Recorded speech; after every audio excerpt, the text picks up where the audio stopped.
All right, here's our second example of looking for the radius and interval of convergence.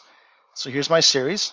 N factorial x sub n looks like my terms in the series. This should start at 0. It's not a big deal.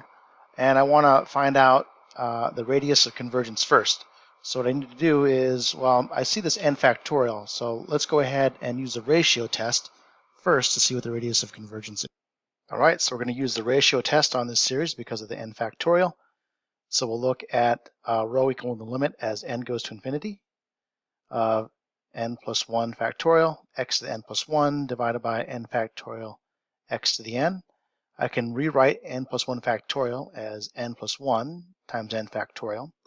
I can rewrite x to the power of n plus 1 as x times x to the n, leaving the denominator alone. I see n factorials divide. I see x to the n's divide.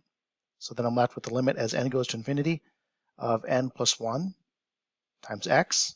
The absolute value of x can come through the limit because this is only dependent on n, not on x. But then I have the limit as n goes to infinity of n plus 1. Well, this is going to be infinity if x is not 0. Right? So if x is something that's not 0, I have some small number times infinity, still going to be infinity. But if x is 0, then this is always 0. So here, this will only converge if x equals 0.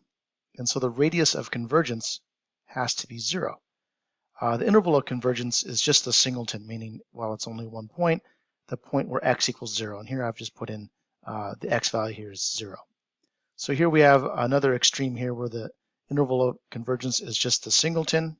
Here in this case, x equals 0, and the radius of convergence is 0.